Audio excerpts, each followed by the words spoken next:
Nick Davidson, two-time All-Mountain West. What an experienced guy to get. Seems like he can do everything on the court, 16 points a game, can rebound decent. I think he's the consummate basketball player, and he's an incredible person. He's so giving and kind, and I mean, he is trying as hard as he can to help our young guys every day. I mean, he is very thoughtful. He's a bright guy. He's really eager to learn, excited about the challenge of playing in the ACC. He knows it's going to be another big step. And then as a basketball player, he's kind of a big fundamental, if you will. I mean, he's one of those guys, he can dribble, he can pass, he can shoot. Bring a level of experience, too, that I think is very valuable. I've played in a lot of games and a lot of minutes throughout my career. You know, first 2 years we made it to the tournament, so a good level of winning as well. Took a step back last year, but I think I have a lot of games under my belt. That brings good experience. You know, he's not the most athletic guy, so he's had to figure out how to use his mind as a player. And he's analytical that way, which I think is really good. And because of that, he's a guy that I think is embracing our style. I think, you know, we require, you know, guys to really think and make decisions. And so it's fun to get a guy like that who's an experienced, talented guy. Our team desperately needed that. We lost a lot, certainly last year with Ian and Victor. So to get him was a big key for us. Me personally, I wasn't ready right off the bat. I think bigger guys develop later, so my body was definitely a little bit behind. So that's why I redshirted. So that I think is a big thing, and then also being patient. I feel like people, you know, myself included, when I was young, I really wanted to rush the process. I really wanted to dive, you know, head first into these things, but things come with time, and if you just consistently do the right thing every day and put in the work every day, then results and things will pay off and show.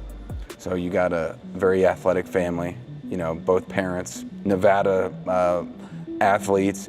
How did Brad Brownell or Clemson, why was that so appealing to come over here so far? I mean, almost as far away from home as you can. When I came on my visit for the first bit, I thought it was a little bit too good to be true. I couldn't kind of believe the facilities, the coaches, just how nice everyone was, and the feel that I had. It's kind of hard to replicate or put into words that feeling I had, but it just felt right. So I think that combination of all those things, and then it being ACC basketball, was a perfect fit for me. So what is it like for somebody who's had a lot of that success, two-time All-Mountain West, to then come up to the ACC?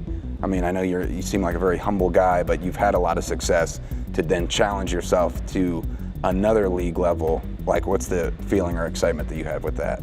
I'm really excited for the challenge and the opportunity. If you're not pushing yourself, I don't think you're getting better. So I'm excited to continue to learn from these guys, and I have been so far. I mean, I've played for college basketball for 3 years, and I've learned something new almost every week, so it's been great. 27 games scoring in double figures. I mean, if you're talking about consistency, that's what goes into consistently bringing that performance on a night in and night out basis, and then trying to tell these younger guys, hey, you might have bad practice, you're coming right back here tomorrow. I think it's just being consistent with your work, and then also mental prep. If you're consistently working, you kind of prove yourself every day what you're capable of and the kind of level that you operate at. And then mentally, if you keep everything the same day on game days, it's just, you know, you just go out there and hoop.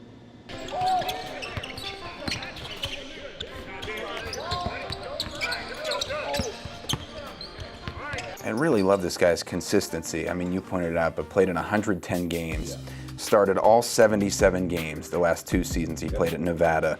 27 games scoring in double figures, and 9 20-point games while averaging 16 points a game. Also shot the three 37%. And he, of course, is actually an older brother on the team to Blake. Right. But in what ways has he been an older brother to these guys, like you said? Like, how has he done those intangibles off the court? Yeah, I think it's just who he is as a person. He's very thoughtful. I mean, he's just a guy that always is caring and concerned about others. And, you know, I think he's so easy to talk to that when there is an issue or when guys don't understand something, they're going to saddle up to him on the sideline during practice and ask him a question or two. And what is it like to go on this trip with your brother as well? I mean, I know you guys have a few-year age gap, but now you're moving so far away from home together. Yeah, we're both enjoying it very much. So in high school at Mater Dei, I was able to play with my middle brother, And then because I redshirted in college, it was a perfect opportunity to kind of play with Blake. So being able to be teammates with both of them is something that I'll remember for the rest of my life. But in terms of South Carolina versus Southern California, like we're both enjoying it very much out here. Blake's having a great time.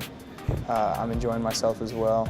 People are super friendly out here. Like I'm kind of a friendly guy. I'll have conversations with anyone about anything, but it's even easier out here. Like people will really take the time to ask you how you're doing and mean it.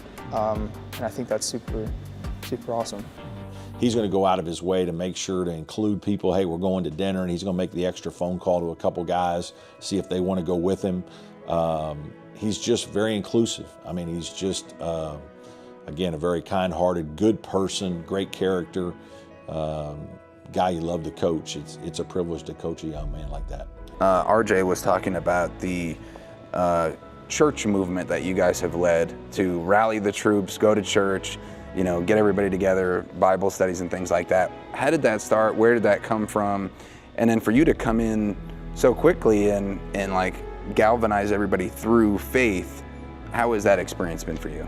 It's been awesome. RJ's been a pivotal role. He's been like a good vocal point in the locker room, encouraging guys. Every Saturday night he sends a text about inviting people to church in the morning.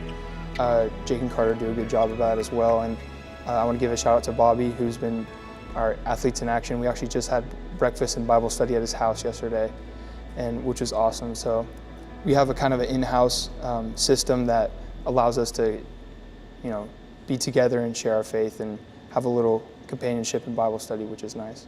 So how did that start? How did that come about, that whole getting together for that? I don't know. So I thought this was just kind of like what it was here, and I really enjoyed it, but I guess this is new, so this is kind of news to me, but it's been very enjoyable.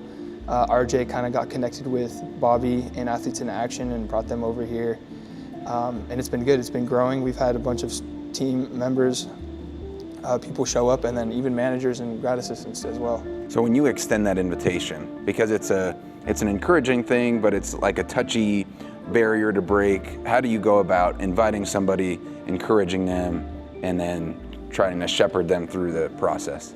I think just having that option is, knowing there's no strings attached along with it. You can come once, you can come however many times you like, that is just an open invitation. But also, like more importantly, what we do in Bible study is non-denominational. So it's just really about Jesus, and I think that really covers the whole umbrella of Christianity.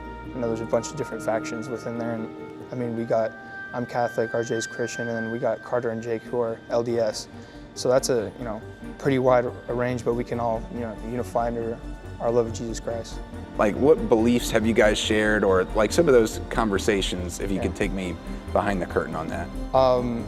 So I grew up with Catholic, obviously, and then I had a bunch of LDS friends and Christian friends, but learning from Jake's actually my roommate, just asking him questions about the church, and this is just out of like curiosity, because I feel like you look into someone's faith, you can kind of see into them a little bit. So understanding them a little bit and what makes them tick, I think is really cool. And then RJ as well, getting a chance to kind of see his beliefs, and they're all pretty similar. We all love Jesus. So taking it back to the faith, but faith on the court, what gives you faith in this year's Clemson team? Everybody's so new, a lot of proven guys at different levels, but why would you say you should have faith in this Clemson team?